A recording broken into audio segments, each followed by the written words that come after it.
आपका बहुत बहुत स्वागत करता हूं टेक ऑन डिमांड के एक और फ्रेश एपिसोड में। इस वीडियो में दोस्तों हम आपको दिखाएंगे Oppo F11 Pro जो कि अभी लेटेस्ट स्मार्टफोन है, मार्केट में लॉन्च होने वाला है। उसको आज हम करेंगे हैंड्स ऑन और एक क्विक रिव्यू। तो दोस्तों बिना स्किप किए आज आप इस वीडियो को आखिर तक जरूर देखिए, ताकि इस फोन को अगर आप खरीदने जाएँ तो आप पहले से लुक्स एंड हैंड फीलिंग की बात करें तो आपको यहाँ पे देखने को मिलता है 6.5 इंच फुल डिस्प्ले जो कि 90.9 स्क्रीन टू बॉडी रेशियो है।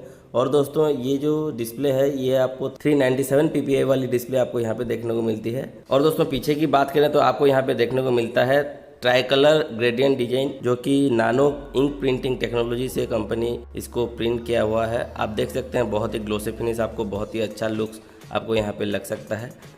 उसके बाद आप यहाँ पे देख सकते हैं डुअल रियर कैमरा 48 मेगापिक्सल और 5 मेगापिक्सल का LED फ्लैश लाइट के साथ। और नीचे आपको यहाँ पे देखने को मिल जाता है फिंगरप्रिंट स्कैनर। उसके नीचे आप यहाँ पे देख सकते हैं ओप्पो की ब्रांडिंग। और दोस्तों लेफ्ट साइड में आप देख सकते हैं यहाँ पे वॉल्यूम की अप एंड डाउन का बटन, और राइट साइड में आप पावर की ऑन ऑफ का बटन देख सकते हैं। और आपको यहाँ पे सिम इजेक्टर ट्रे भी देखने को मिल जाता है। उसके नीचे दोस्तों अगर हम देखेंगे तो आप यहाँ पे देख सकते हैं speaker grill, mini USB adapter port और प्राइमरी माइक और 3.5 mm जैक आप यहाँ पे देख सकते हैं। और ऊपर की बात करें तो आप यहाँ पे देख सकते हैं पॉपअप कैमरा और IR ब्लास्टर। तो दोस्तों फ़ोन के अंदर जाते हैं और आपको दिखाते हैं कि फ़ोन के अंदर आपको हार्डवेयर और सॉफ्टवेयर क्या क्या देखने को मिलता है। अगर हम अबाउट फ़ोन में जाएं तो आप यहाँ पे देख सकते हैं सबसे पहले आपको यहाँ पे देखने को मिल जाता है एंड्रॉयड का 9 जो कि पाया है, ये आपको यहाँ पे देखने को मिल जाता है। और दोस्तों ये यहाँ पे आपको कलर OS वर्जन भी 6.0 देखने को मिलता है जो कि बिल्कुल भी लेटेस्ट है।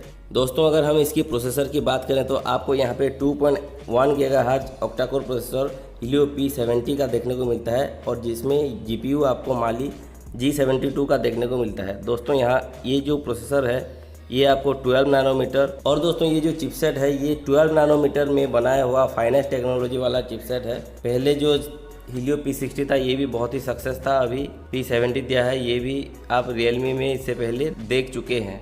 और दोस्तों हम बात करते हैं इसकी कैमरे की अगर बात करें तो आपको यहाँ पे पीछे की तरफ मिल जाता है 48 megapixel plus 5 megapixel dual rear camera जो कि ए स्कैन रिकॉग्नाइजेशन में आता है। और दोस्तों इसकी जो प्राइमरी कैमरा है 48 मेगापिक्सल ये 1.79 एपर्चर में आता है, और जो 5 मेगापिक्सल कैमरा है ये डेप्थ सेंसर के लिए है, ये 2.4 एपर्चर के साथ में देखने को मिलता है। दोस्तों इस फ़ोन में एक खास बात है, इसमें आपको अल्ट्रा नाइट मोड देखने को मिलता है जो कि बाकी फ़ोन के मुकाबले बेहतर लो लाइट इमेजिंग आपको दिखा सकता है। ये आप देख सकते हैं कुछ इसकी रियर कैमरे के सैंपल्स।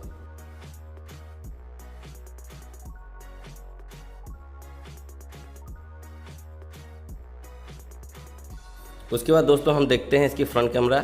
आप यहाँ पे देख सकते हैं ये पॉपअप कैमरा सामने आती हुई। अगर आप फ्रंट कैमरे को ओपन करेंगे तो आप यहाँ पे देख सकते हैं, अगर आप फ्रंट कैमरे को ओपन करेंगे तो आप यहाँ पे देख सकते हैं पॉपअप कैमरा यहाँ पे देखिए सामने आता हुआ आप देख सकते हैं। ये बहुत ही बढ़िया लग रहा है, एक बहुत ही बढ़िया एनिमेशन के साथ में ये आपको दिखा रहा है।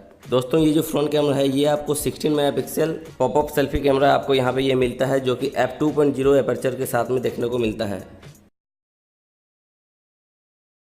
और दोस्तों अगर हम इसकी सिम ट्रे की बात करें तो आपको यहाँ पे देखने को मिलता है, इसको खोल के हम दिखा देते हैं, आपको यहाँ पे हाइब्रिड सिम ट्रे देखने को मिलता है। दोस्तों हम इसकी रैम और स्टोरेज की बात कर लेते हैं। इसमें आपको 6 GB रैम और 64 GB इंटरनल स्टोरेज भी देखने को मिलता है जो कि अभी इंटरनल स्टोरेज के हिसाब से बहुत ही कम है, कम से कम इसमें 128 GB देना चाहिए था। और इसमें हाइब्रिड सिम ट्रे भी दिया है, मतलब आप 2 सिम और मेमोरी कार्ड एक साथ में नहीं लगा सकते हैं। उसके बाद दोस्तों बात कर लेते हैं हम इसकी सिक्योरिटी की।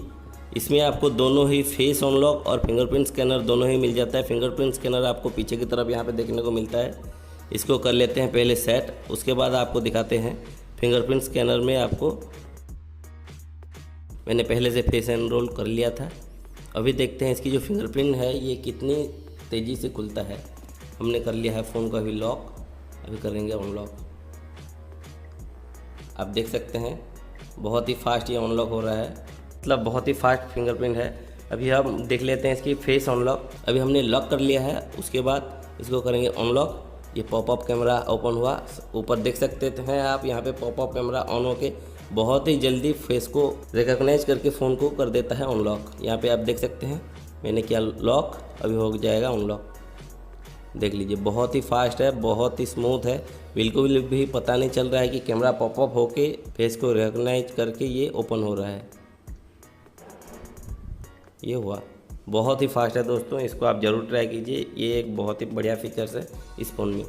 उसके बाद बात कर लेते हैं दोस्तों इसकी बैटरी की। इसमें आपको देखने को मिलता है 4000 mAh की बैटरी, जो कि बिग बैटरी यहाँ पे ओप्पो की तरफ से आपको देखने को मिलता है, जो कि फुल डे आपको चार्जिंग यहाँ पे देखने को मिल जाएगी। और दोस्तों यहाँ पे फास्ट चार्जिंग भी सपोर्ट है, यानी कि यहाँ पे वूक का लेटेस्ट 3.0 आपको यहाँ पे देखने को मिलता है। और बॉक्स में आपको 5 वोल्ट 4 एम्पियर पावर अडाप्टर आपको देखने को मिल जाएगी। दोस्तों ये एक बढ़िया चीज़ है, वूक चार्जिंग की सपोर्ट आपको यहाँ पे देखने को मिल जाता है। और दोस्तों अगर हम इसकी प्राइस की बात करें तो अभी तो कंपनी ने अनाउंस नहीं किया है फ़ोन की जो प्राइस है वो क्या होने वाली है, मगर मेरे हिसाब से ये जो फ़ोन है ये 20,000 से 23,000 रुपीज़ के अंदर होना चाहिए। आपको क्या लगता है? आप कमेंट बॉक्स में इसको ज़रूर बताइए कि इसकी प्राइस क्या होनी चाहिए। जब इसकी प्राइस अनाउंसमेंट हो जाएगी तो मैं डिस्क्रिप्शन में इसकी प्राइस को मेंशन कर लूँगा। तो दोस्तों इस वीडियो में अभी के लिए बस इतना ही। अगर आपको ये वीडियो अच्छा लगा हो तो लाइक और सब्सक्राइब करना मत भूलिएगा। और हाँ दोस्तों, इसको अपने दोस्तों या रिश्तेदारों को शेयर करना भी मत भूलिएगा। दोस्तों इस वीडियो को आखिर तक देखने के लिए आपका बहुत बहुत धन्यवाद।